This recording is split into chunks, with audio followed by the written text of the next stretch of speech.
Salutare din Fethiye. Da, din Fethiye. Din portul din Fethiye, pentru că astăzi plecăm cu barca. Da, deja suntem pe barcă și mergem într-o excursie. Într-un tur al celor 12 insule, în golful în care e orașul Fethiye, există mai multe insule micuțe. Și astăzi facem turul celor 12 insule. O să plecăm la 10:30 din port. Ar trebui să ne întoarcem undeva la 6. după ora 5:30, 6. Am plătit pentru o persoană 400 de lire. Undeva la 65 de 73, cam așa, cred că. Și în banii ăștia avem și prânzul inclus, care e de tip bufet. O să vedem cum o să fie. Sună bine așa, dar Da. să vedem cum. Sperăm să nu fie muzică tare, pentru că de regulă e muzică tare și nu mai e așa relaxant, să zic. Dar din ce am văzut, ei ziceau că nu o să fie așa, o să vedem cum o să fie. N-am mai fost cu barca de când am fost în Skiathos. Da, Și atunci a fost cam nu din Egipt. mare parte din Egipt. Da, și în Egipt am fost A, atunci. da, am fost și în Egipt, da. Cu Dar semisubmarinul. mi-amintesc în Skiathos pentru că era tot așa un fel de circuit din asta și a fost așa un fel de party pe barcă și n-am fost noi prea încântați. Bine, am era sezon încă. Da.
Prima oprire. Da, suntem la prima oprire pe insula Catrancina. Da. Apa este foarte turcoaz. E pauză. E pauză de jumătate de oră pentru noi. Bine, ne-am oprit chiar pe insulă, am oprit așa, într-un golf mic. Da, acolo e o mică plajă în spatele tău. Da, foarte mică. Dar ne place pentru că nu este muzică tare, nu e aglomerat. Aici în partea de jos unde stăm noi, pentru că am ales să stăm jos, ca să fie umbră. Suntem, nu știu dacă suntem vreo 10 persoane, dar nu suntem atât. Barca are o capacitate de peste 100 de locuri și cred că suntem undeva la 40, dar nici măcar, nu știu. Dar maxim lua el 45 în tură. Dar nu știu dacă suntem 45. Nu cred. Cred că suntem vreo 30. E ok. Majoritatea oamenilor se înghesuie sus la bronzat, dar deja am făcut multe zile de plajă, nu mai suntem așa dornici. Și miroase mâncare. Se gătește peștele, ați văzut că doamna pescuia, probabil pentru pescuia ca să aibă pentru tura de mâine. Eu cred că cumpărau peștele.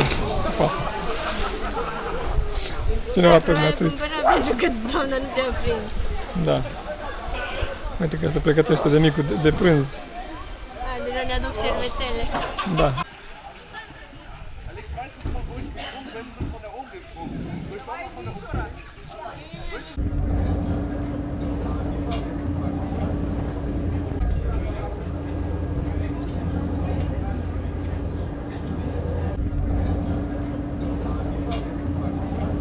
Am avut și prânzul.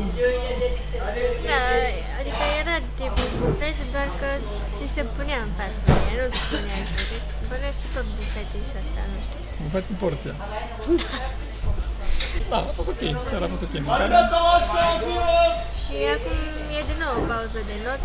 Acum s-a terminat. La o pauză, la o apă turcoază. Și mai turcoază decât cealaltă.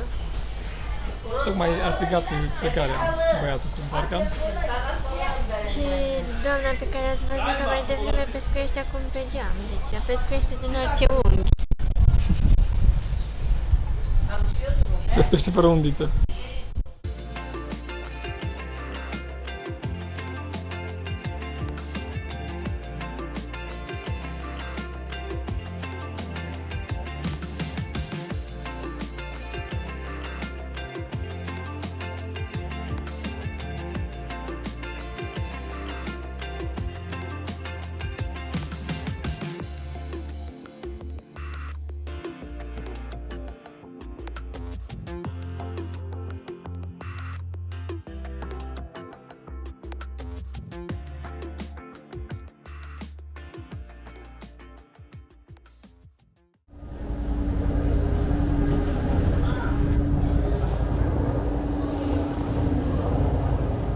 E fain, că nu e prea cald. Da. Și peisajul e foarte fain.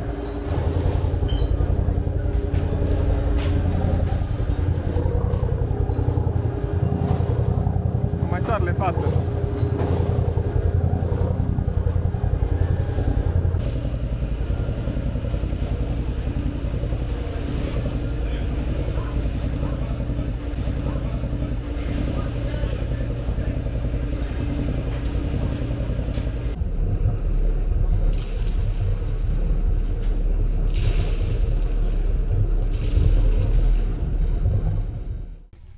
Suntem pe Flat Island, adică insula plată. Da, am ajuns la al treilea punct de oprire, care pe noi ne interesează cel mai mult. Da, pentru că se vede foarte fain din dronă. O să încercăm să luăm cadre să vă arătăm și vouă. E așa ca un inel de nisip și cu apă în mijloc. Sper să vadă așa de fain cum am văzut și pe net. Da, și de acolo, vezi unde e apa așa albastră în față? Da. Întoarce camera. Acolo e foarte mică apa și cred că poți trece pe plaja aia. Dar așa ca și plaja nu e un loc wow, pentru că sunt pietre, nu e ceva, nu e nisip. Sunt foarte multe bărci aici parcate. Da, Toți includ insula asta în excursiile lor. Mă gândeam că e mai aglomerat, dar nu chiar așa de aglomerat. Mă gândesc că fac opririle pe rând, așa încât să nu se adune toate Adică își fac itinerariul cam același, dar opririle sunt în altă ordine, să zic. Ca să nu se întâlnească toate deodată.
Am urcat la un punct de belvedere.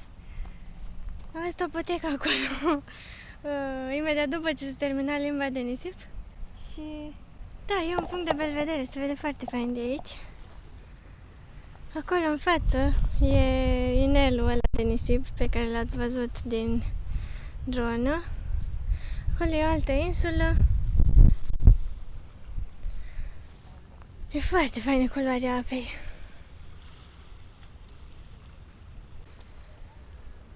Și o să ne întoarcem pentru că mai avem cam 20 de minute și să nu le lase barca pe aici. Lau e în față, a mai mers el puțin. Ai mai văzut ceva interesant? Am doar o potecă printre... Ah, ok, deci nu mai e, ăsta e punctul de belvedere. Să mai mergem mai încolo, doar că, na, dacă suntem contratimp, nu vreau să Da, te-am trece barca fără noi. așteptat.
Gata, ne-am întors. Suntem din nou pe uscat. 7 ore și un sfert. Da. Atât a durat plimbarea cu barca, excursia. Deci am făcut plimbare. Până la urmă, pentru că am cumpărat doar acolo, pe insula doar Plată. la insula Plată a fost coborârea pe uscat, în rest au fost opriri așa în apropierea insulelor și trebuia să sari în apă. Și noi n-am făcut asta. Ne-am gândit că o să fie măcar o oprire pe vreo insulă, să poți să te miști pe Da, acolo. Să... din cele 12, doar una e locuită. Restul sunt insulițe, așa, unde sunt plaje din astea izolate și ajungi doar cu barca. Dacă sunteți înotători, e ok. Da, mi se pare... E faină da. apa, ești ca în piscină, nisip pe jos. Bun, e adâncă, are, cred că și 8 metri câteodată. Da, sunt multe golfuri unde poți ajunge cu mașina ca să faci asta, adică în sensul că nu e neapărat pentru asta să mergi cu barca. Da, înțeleg ce zici. Da, a fost drăguț că na, am văzut așa multe insule și coasta, toată coasta din zona golfului Fethiye. Nu suntem dezamăgiți Nu, sau nu, ceva, nu, nu. da, adică a fost chiar ok, liniște, ne-am simțit cum așa, relaxați. Da, atmosferă așa liniștită, oameni ok, nu țipa nimeni, nu era muzică tare. Poate și pentru că suntem în extrasezon și cumva erau mult mai puțini oameni. Dar a fost așa totul foarte lejer, liniștit. Așa, pe total a fost chiar ok atmosfera și... Da. Da, și peisajele drăguțe, adică multe insule și multe verdeață pe insule, ape turcoaz. Da. Și barca se numește Balena Savaș, da. Oricum sunt foarte multe care fac aceleași tururi. Toate fac aceleași tururi, toate au bufet inclus, toate încep la aceeași oră și se termină cam la aceeași oră, ori 5 jumate, ori 6 jumătate. Da, și mai diferă numărul de persoane, Da, pentru că unele sunt mult mai mari, altele sunt mai mici, dar în mare parte oferă cam aceleași lucruri, deci și noi ne-am tot uitat la review-uri înainte, pentru că fiind așa multe, nu prea știi pe care tu alegi. Toată lumea se pare simpatică la început, la stand și prețul e cam același, 50 de lire plus minus. E tot ori 400, ori 450, ori 350, pe acolo e. Și ne-am uitat puțin la review-uri înainte. Lăsați-ne în comentarii părerile voastre. Poate ați fost exact în aceeași excursie și, nu știu, povestiți-ne experiența voastră sau spuneți-ne cum vi s-a părut turul ăsta pe care l-ați văzut în vlog și ne vedem în următorul vlog.